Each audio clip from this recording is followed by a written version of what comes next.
Jack Harper was known among his friends as the ultimate thrill seeker, haunted houses, urban legends, and ghost tours. He'd done them all. But when a local dared him to visit the infamous Shady Pines train station at 3 a.m., Jack knew this challenge was different. The station had been abandoned for decades, rumored to be cursed after a tragic derailment in 1923, claimed dozens of lives. Witnesses claimed to hear phantom train whistles, ghostly footsteps, and whispers carried by the wind. Armed with a flashlight and his camera, Jack arrived at the station. The air was unnaturally cold, and the silence was deafening.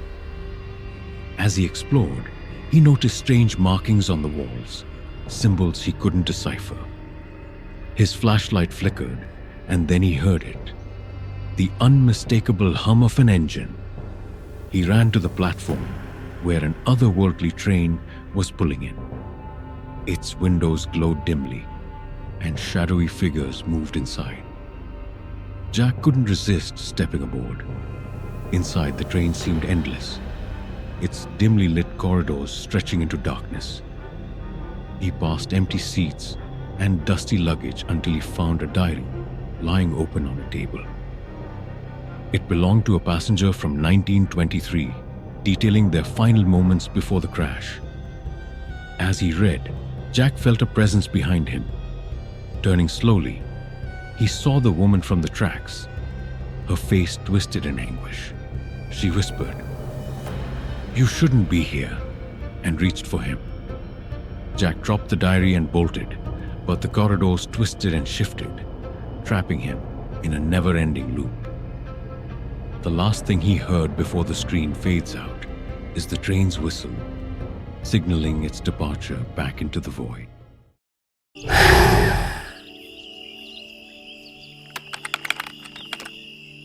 Alex and Mia had been best friends since childhood. On a winter road trip to visit Mia's family, a sudden snowstorm forced them to take an unfamiliar route. The winding road led them deeper into Black Hollow Forest, known locally as the Woods of No Return. When their car skidded into a ditch, they decided to search for help. The storm grew worse as they stumbled upon a cabin. Its windows were dark, and the door creaked open as if inviting them inside. They found it empty but unsettling. Overturned furniture, claw marks on the walls, and a diary that spoke of strange rituals performed by the cabin's previous occupants. As the night wore on, they heard whispers outside the cabin. Footsteps crunched in the snow, circling the building. When Alex peeked through the window, he saw shadowy figures standing just beyond the tree line. They were motionless, staring at the cabin. The whispers grew louder, and the cabin's interior seemed to shift.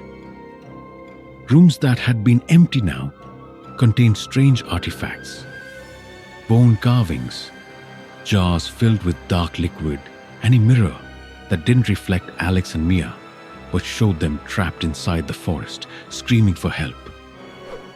The story ends with Alex and Mia's desperate attempt to escape, only to find that every path they take leads them back to the cabin. The final shot shows the lantern going out as a shadow looms over them.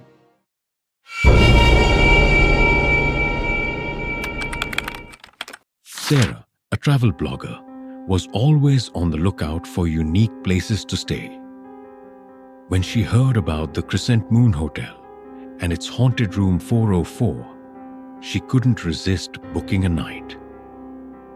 The concierge's warning to avoid the room only fueled her curiosity. At first, the room seemed ordinary, though the air felt heavy. Sarah began recording her experience, describing the eerie silence. As the night progressed, things took a sinister turn. Her camera caught fleeting shadows, and objects moved on their own. The bathroom mirror fogged up, revealing the words, "Get out." Determined to uncover the truth, Sarah researched the room's history. Decades ago, a guest had been found dead under mysterious circumstances, their face frozen in terror. Since then, every occupant of room 404 had experienced inexplicable phenomena, with some vanishing without a trace. As Sarah delved deeper, she felt an unseen force watching her. The room grew colder, and the lights flickered violently. In the climax, the dark figure emerged, crawling toward her as she screamed, and the screen cuts to black. The final shot is Sarah's camera lying on the floor, still recording, as the door to room 404 creaks shut.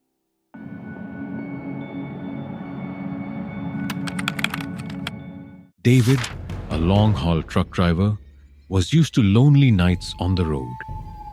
But the stretch of Highway 66 felt different. When his CB radio crackled to life with a distress signal, he stopped to investigate. That's when he saw the payphone glowing eerily in the darkness. Against his better judgment, David answered it. The voice provided cryptic instructions, warning him of a deadly game. Soon after, strange phenomena began. His truck's engine failed, and shadowy figures appeared in his rearview mirror. A phantom vehicle chased him relentlessly, its headlights growing brighter as it closed the distance. Desperate to survive, David followed the voice's instructions, leading him to a decrepit diner at the edge of the highway. Inside, he found photographs of previous victims and a map marking a safe route. But the voice returned, this time laughing menacingly, revealing that there was no escape. The story ends with David's truck disappearing into the darkness, pursued by the phantom vehicle. The final shot lingers on the payphone, ringing once more.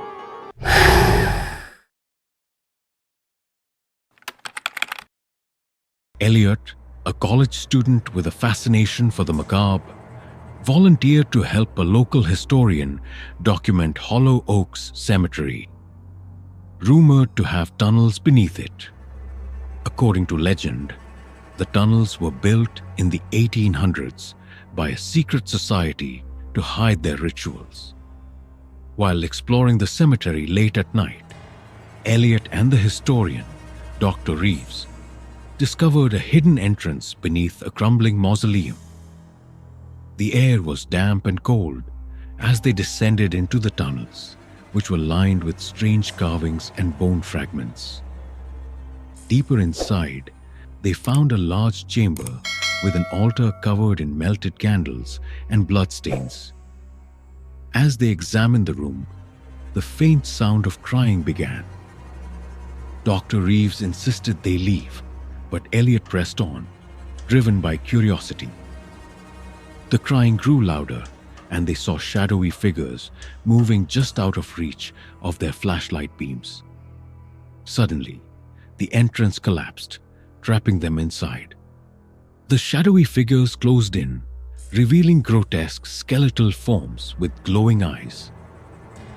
Elliot and Dr. Reeves fought to escape, but the tunnels seemed to shift, leading them in circles. The story ends with Elliot alone, clutching a journal he found on the altar. The final shot shows him writing frantically as the shadows close in, his flashlight flickering out.